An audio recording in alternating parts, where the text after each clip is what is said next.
Wong nak diutang iku kewajibannya nyaur. Sing diutangi nak iso iku ngekei waktu atau mengibrokkan. Wa ingkana du usratin fa naziratun. Itu etika. Terus kedua, utang yang dibenarkan Islam itu nak kowe mati atau bojo mati lagi oleh utang. Utang krana kebutuhan, ora berdasar selera. Nah, utang berdasar selera itu diharamkan syariat dan Allah tidak akan ikut nyaur. Jadi kalau utang sesuai aturan syariat kowe iso nyaur, Allah sing nyaur. Ya misalnya Hamdani meh mati, nara utang Kang Ali beras 2 kilo iku mati. Iki mesti pangeran nyalahno Ali nak ngutangi. Nara iso nyaur misalnya mati tenan kok sing nyaur pangeran. Mikael yo seneng ae kan gak akeh-akeh nyaur beras apa 2 kilo. Al-Baqarah 282. Satu lembar. Bukan tentang puasa, bukan tentang sholat, bukan tentang baca Quran, bukan tentang zikir, tapi ayat yang paling panjang tentang bayar hutang. Sholatnya banyak, puasanya banyak, zikirnya banyak, baca Qurannya khatam. Tapi kalau bayar hutang tak dibayar, di akhirat kau akan cari dia. Oleh sebab itu ada orang mati syahid. Oh, mati syahid. Orang mati syahid tidak merasakan sakratul maut. Orang mati syahid tidak merasakan azab kubur.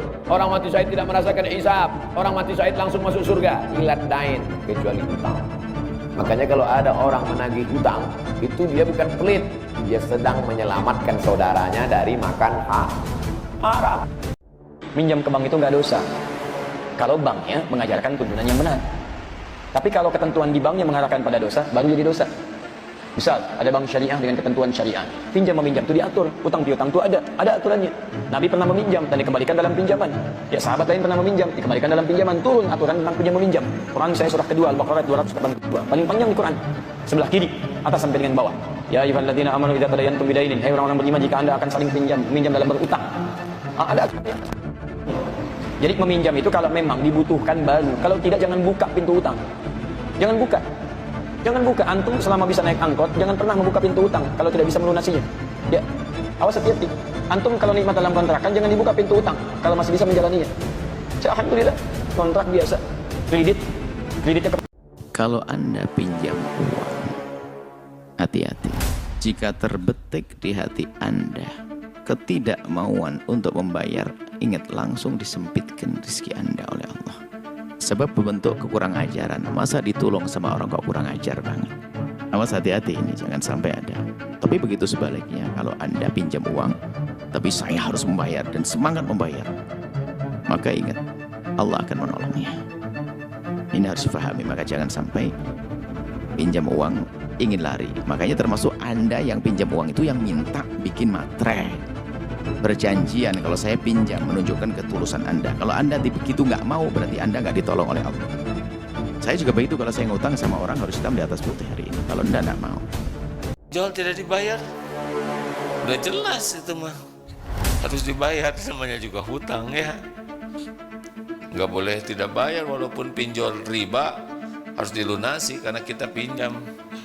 Makanya jangan, ada pinjol, ada judol ya, judi online, pinjaman online.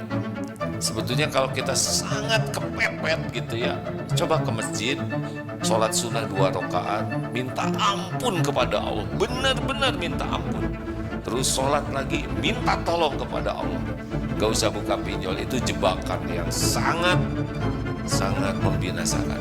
Tapi benar-benar perlu, Allah udah tahu keperluan kita. Allah tahu persis keperluan kita. Penghalangnya adalah dosa-dosa saja. Apa kata Nabi? Orang yang meminjamkan uang, pahalanya 18 kali lipat dari sedekah. Antum wajib bayar. Kalau antum nggak bayar, maka ruh antum terkatung-katung antara bumi dan langit, nggak bisa masuk surga. Hati-hati loh. Bolehkah kita bersedekah sedangkan kita masih mempunyai tunggakan hutang? Boleh nggak kita bersodakoh dalam kondisi kita masih punya tunggakan hutang? Iya. Nggak ada masalah kita sodakoh selama utangnya itu belum jatuh tempo. Artinya kalau sudah jatuh tempo maka uang yang akan kita sedekahkan seharusnya kita berikan kepada si pemilik uang itu. Dia lebih berhak mendapatkan uangnya daripada kita mensedekahkannya. Begitu pula kondisi orang yang mau haji dalam kondisi dia punya utang. Mau umroh dia masih punya utang. Boleh nggak berangkat umroh dalam kondisi punya utang? Kalau belum jatuh temponya, ahlan wa sahlan. Dengan catatan dia memiliki harta yang insya Allah cukup untuk nutupin uangnya. Ada jaminan dia punya rumah, dia punya tanah, tapi uang cash mungkin nggak cukup. Tapi dia punya jaminan itu, insya Allah nggak ada masalah. Dia mau sedekah, walaupun mungkin dia menyelesaikan tanggungan-tanggungan itu lebih utama. Pak, kalau ada orang datang minta tolong ke rumah, mengucapkan saja itu sudah berat. Jangan sampai kasihan dia pulang, sudah malu, tidak bawa lagi pertolongan. Kalau dia minta 1 juta dan Bapak pikir tidak mungkin dia bisa utang ini. Karena ada juga itu Pak hobi utang. Dan hobi tidak mau bayar. Karena dia bilang banyak aja uangnya itu. Entah dia, utangmu bos, bayar. Ah, masa miliarder begitu? Utang saya 2 juta saya harus bayar? Bayar, karena kewajiban. Ah, masa Pak GM utang 500 ditagih? Bayar, utang. Ada orang hobi begitu. Maka ketika orang datang ke rumah dan kita yakin dia tidak bisa bantu, tidak bisa bayar itu kalau dikasih utang 10 juta, paling tidak jangan permalukan dia. Hargai, ya sudah, saya seperti itu. Datang saya lihat, mungkin dia bisa bayar ini, tidak masuk di akal. Maka, Dek, saya tidak bisa kebantu, tapi ini saya kasih kau 250.000, tidak usah utang, ini hadiah dari saya. Supaya dia pulang. Tahu nggak hukumnya orang punya utang?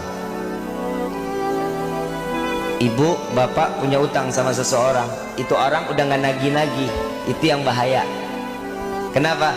Di akhirat pahala kita sebanyak apapun digantiin dengan dosanya dia dikasih kita, pahalanya kita kasih dia. Ada orang punya utang sampai dia mati tak lunas. Apakah di akhirat dia masih hutangnya ada?